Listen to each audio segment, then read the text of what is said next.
ini adalah tips ya bagi kita untuk yang sudah terjerumus, karena memang ya namanya anak Adam tuh khotoin, pasti akan salah berkali-kali.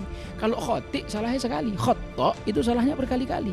Supaya relate dengan Allah punya Asmaul Husna, At-Tawwab yang mengampuni berkali-kali, Allah Ghaffar yang mengampuni berkali-kali. Bahkan Allah mengatakan innallaha yuhibbut tawwabin. Allah itu mencintai hambanya yang salah, tobat, salah, tobat, salah, tobat.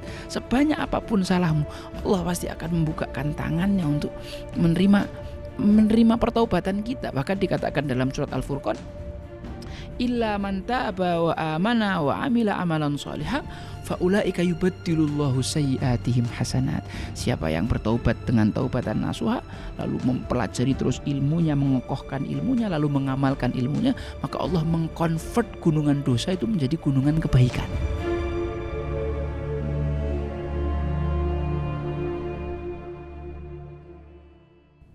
Ini relate dengan hadis yang disebutkan sama Allah. Orang yang pertama kali dimasukkan ke dalam neraka jahanam sebelum para penyembah berhala, sebelum orang musyrik, sebelum orang munafik, sebelum orang kafir, itu justru seorang kaya yang dermawan, seorang alim, dan juga seorang mujahid. 3 amal ini amal paling berat. 1 mengorbankan nyawanya, 2 membaktikan seluruh hidupnya untuk ilmu, yang ketiga membaktikan seluruh hartanya untuk kemaslahatan. Mujahid itu kan mengorbankan jiwa, tapi ketika niatnya dalam jihad salah, supaya dikatakan orang pemberani, maka dia justru orang yang paling masuk neraka pertama kali. Dusta ya Mas. Kadzabta.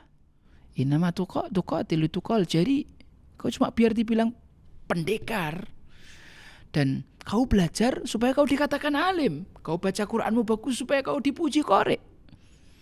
Ini nasihat buat kita sebenarnya, ini buat ana, dan juga orang-orang yang hari ini melazimi dunia dakwah dan ilmu, dan juga para dermawan begitu. Kau kan bersedekah cuma biar dibilang dermawan.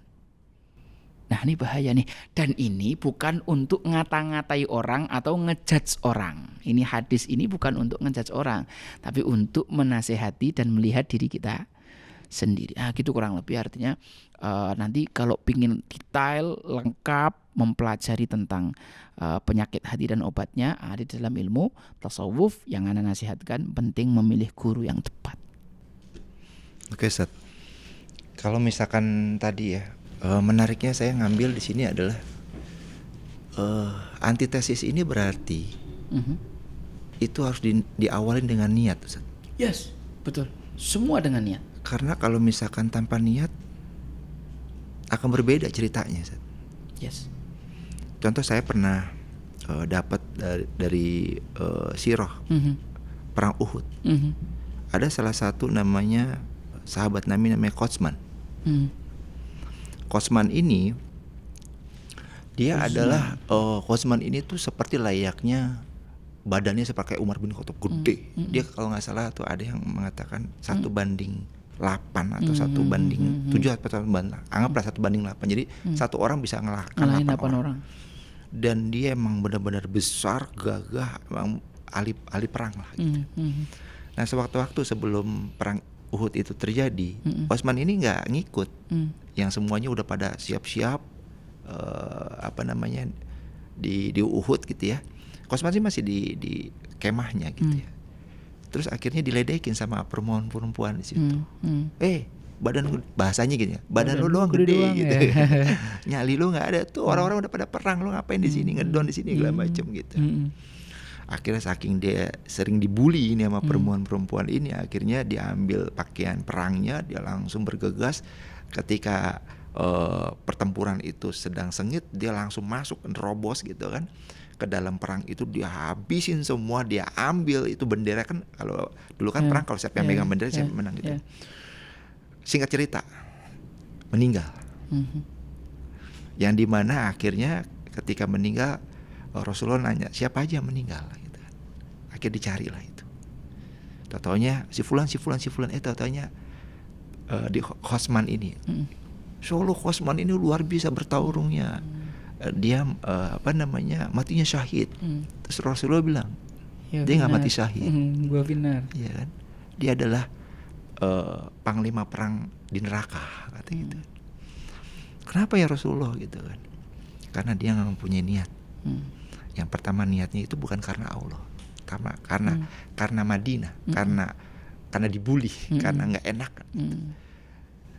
Itu yang menjadikan itu fatal pertama kali. Berarti wah niat ini so powerful banget. Kalau kita salah-salah niat, itu menjadikan kita tuh rugi, ampas bahasanya. Betapa gitu. Banyak hal besar tidak bernilai gara-gara niatnya kecil. Betul Ustaz. Di situ saya langsung belajar. Waduh, berarti segala sesuatu harus diniatin karena Allah. Karena kalau tanpa Allah, kalaupun dapatnya itu buat dunia aja, lo nggak bakal dapat akhiratnya gitu. Terus kedua Rasulullah bilang selain niat gitu, dia bunuh diri. Nggak tahan karena rasa sakit. Sakitnya luar, tusuk di mana segala macam. Terus Allah kan murka kalau bunuh diri gitu. Berarti kalau bahasanya ditarik benangnya merah, bunuh diri kapan? Karena udah nggak tahan atau putus asa gitu. Malah rahmat Allah tuh lebih besar gitu ya. Di situ akhirnya saya langsung mikir, oh berarti pondasi kita memahami ini selain kita bagaimana tazkiyatun nafs gitu ya. Berarti niat ini paling penting Ustaz. Menurut antum apa kisah yang inspiring lebih dalam lagi, niat yang membuat kita tuh sepowerful itu niat itu. Karena niat ini menjadi sesuatu langkah kita menghadapi apapun perbuatan itu. Even saya kesini pun bukan mau ketemu antum sebenarnya ini. Niatnya karena Allah. Baru ketemu antum, ya kan? Ketemu Habib Fikri, mau tahu aja Nabawi TV di mana sih gitu. Masya Allah, totopnya gedung, Masya Allah, ya kan? Pas saya nanya ke Sapam, mau ketemu Habib Fikri gitu. Ada di lantai 6. Punya gedung ini, luar biasa. Wah, studio yang di atas. Karena kenapa dibilang studio? Naik lantai 5, nanti dari situ naik tangga gitu. Wah, ini base camp ini. Beda nih, nggak ada liftnya gitu. Ya itu tadi balik lagi saya niatin gitu ya. Jadi segala sesuatu akhirnya saya belajar untuk melakukan sesuatu niat. Even misalkan even itu sesuatu yang kecil. Apa itu sesuatu yang kecil? Niat cuci piring karena mau ngebantuin istri. Dalam rangka melaksanakan sunnah Nabi. Betul. Udahlah bantuin istri. Niat. Tapi kan kalau misalkan kita nggak niat kan disuruh kan? Itu bersihin tuh. Piring udah banyak banget, kita ngurusin anak bla bla bla bla gitu kan. Biasanya kan istri kan begitu kan.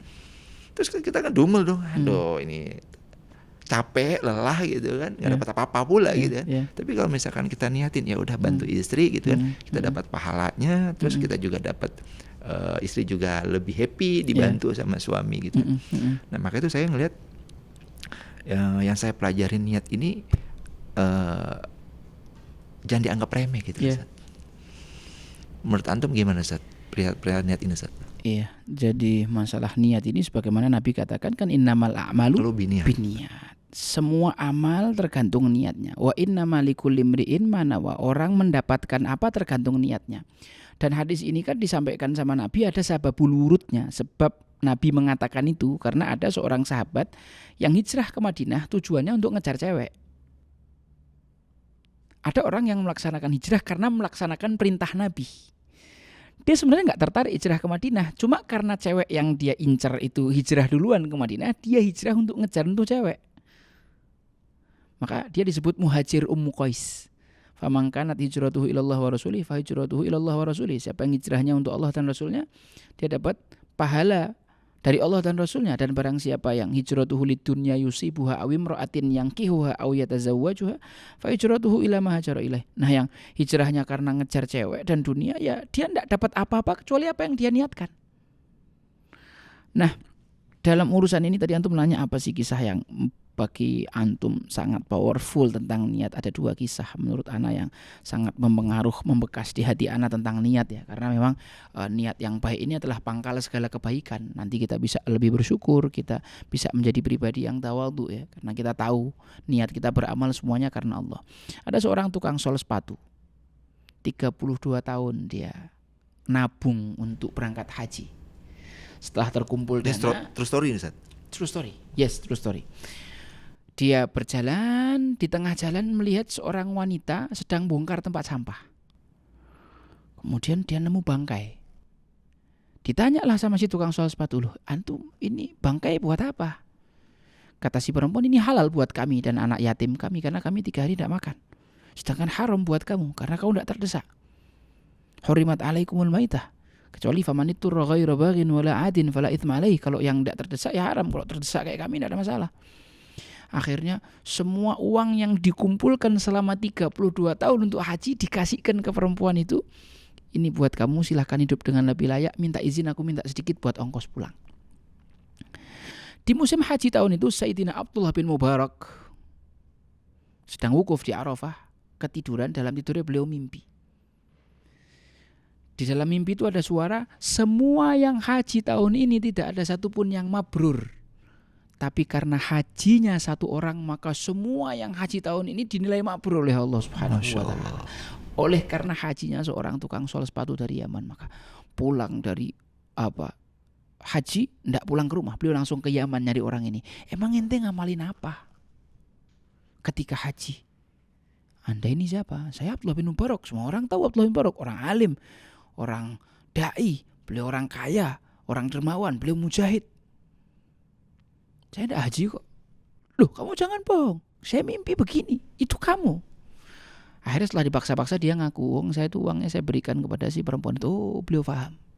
Dan setelah itu ketika tetangga-tetangganya pada pulang, mereka semua pada manggil, ya Haj, kemarin ketika kita ketemu di sini, ketemu ketika sa'i, ketemu ketika tawaf. Dia bingung loh. Gimana sih orang-orang ini kok semuanya pada gitu? Ternyata Allah mengirimkan beberapa malaikat untuk menggantikan dia haji.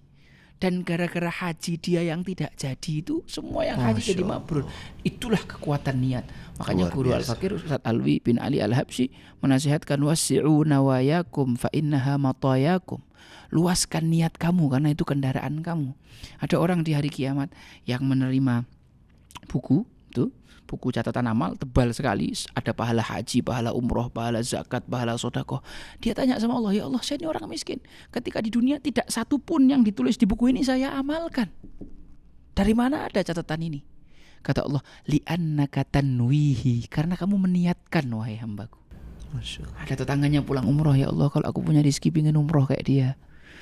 Tetangganya pulang haji, ya Allah, kalau aku dapat rezeki pingin haji kayak dia. Perbanyak niat, perbesar niat. Salah satu amalannya para salaf adalah memperbanyak niat baik. Maka dengan niat-niat itu kita akan mendapatkan banyak pahala.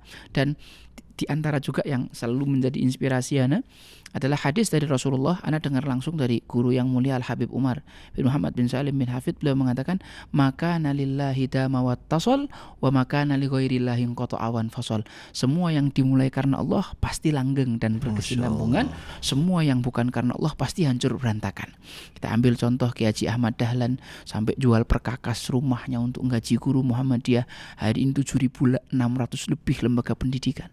Mbah Hasyim Asy'ari yang disepelekan, masa kau bikin lembaga dakwah pondok pesantren di tempat maksiat? Mana mungkin. Hari ini 9.000 lebih pondok pesantren Nahdlatul Ulama. Belum lagi Said Idrus bin Salim Al-Jufri yang guru saya cerita, sampai dia jual kancing baju buat operasional dakwah. Masuk ke pedalaman-pedalaman.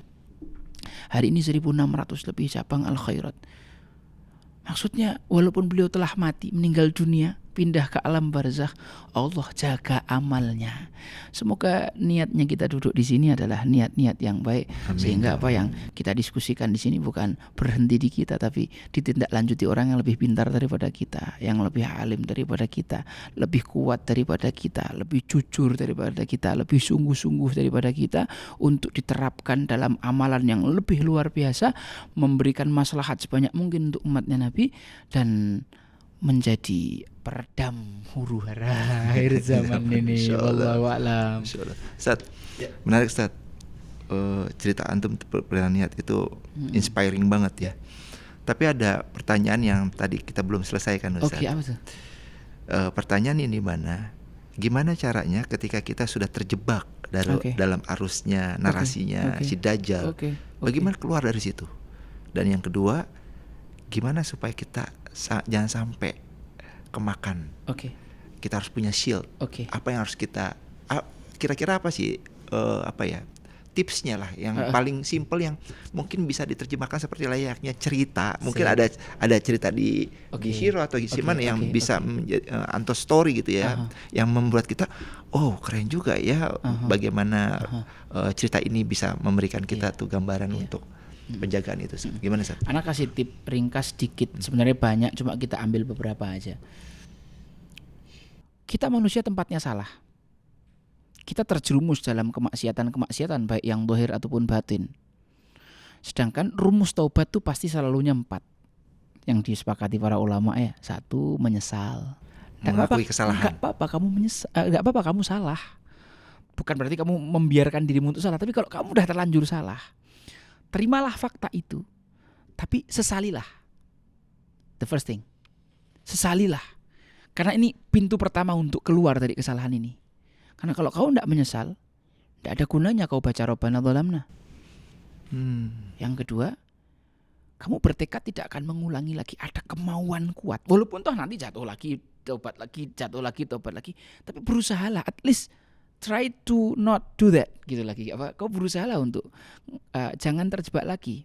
Berbuat sesuatu yang baik. Yang ketiga, iringi perbuatan buruk dengan perbuatan baik.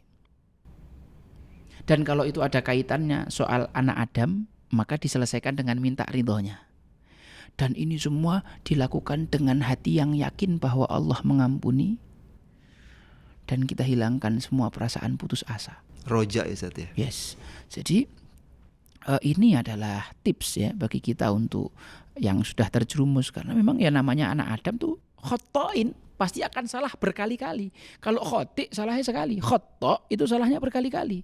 Supaya relate dengan Allah punya Asmaul Husna, At-Tawwab yang mengampuni berkali-kali, Allah Ghaffar yang mengampuni berkali-kali. Bahkan Allah mengatakan innallaha yuhibbut tawwabin.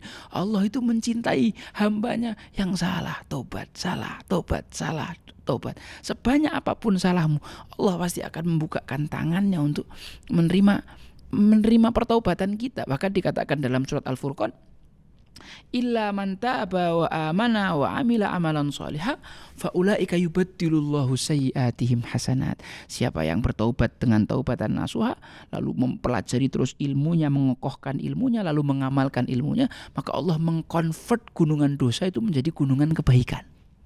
Seperti orang yang bunuh 100 orang, lalu hanya dalam proses perjalanan hijrahnya diukur cuma selisih 1 jengkal, kemudian dia diampuni oleh Allah Subhanahu wa taala. Begitulah. Kemudian apa caranya, supaya tipsnya apa supaya kita tidak terjangkit? Jelas, 1, belajar ilmunya. Yang kedua, milikilah seorang guru. Bukan guru biasa, guru yang mursyid. Karena kata Allah, wa may yudlil falan tajida lahu waliyyan mursyida. Pada siapa yang disesatkan Allah, tandanya dia tidak punya guru yang wali yang mursyid. Berarti logika dibaliknya atau mafhum mukhalafahnya, kalau Allah ingin memberikan kamu petunjuk, maka Allah akan berikan kepada kamu seorang guru. Bukan guru biasa, dia kekasih Allah. Bukan kekasih Allah biasa, dia mursyid. Dia akan menggandeng tangan kamu menuju Allah Subhanahu wa ta'ala. Dan bersama guru inilah nanti kita dapat circle yang lebih baik. Karena orang mau tobat sekeras apapun, mau menjauhi penyakit hati semaksimal apapun, bahkan setelah tahu ilmunya, kalau tetap ada di circle itu yang sama, ya khatam sama aja, tidak ada faedahnya. Dikatakan dalam sebuah makalah, man khalatal akhyar sayaj'aluhumullahu minal akhyar wa in kana minal asyrar, wa man khalatal asyrar sayaj'aluhumullahu minal asyrar wa in kana minal akhyar. Orang kalau kumpul sama orang baik, bakal dijadikan baik walaupun dunia jelek. Siapa yang berkumpul dengan orang buruk, Allah akan menjadikan dia buruk walaupun dulunya dia baik. Kalau anak ngasih tips sederhana, ayolah kita mulai dari memperbaiki circle kita. Kita udah memperbaiki niat nih. Kita udah mulai dengan strong way yang kuat nih. Kita udah menyesal nih, kita udah pingin baik nih. Secara faktor internalnya, inside outnya sudah kita siapin semua. Tinggal 1. Apa supportnya? Support prosesnya dari luar ini, ya kita punya circle yang baik, punya guru yang baik. Wallahu a'lam. Masya Allah, tabarakallah. Ngelihat dari tadi Ustaz, kita kan ngelihat bahwa tadi udah dijawab ya Ustaz ya. Tapi yang menarik ini Ustaz, banyak orang yang miss, ya banyak orang yang miss, yang dimana gimana untuk menjadi lebih baik. prosesnya seperti apa. Oke. Mungkin kita akan bahas di hari selanjutnya. Oke. Siap. Sampai ketemu. Assalamualaikum warahmatullahi wabarakatuh. Waalaikumsalam warahmatullahi wabarakatuh.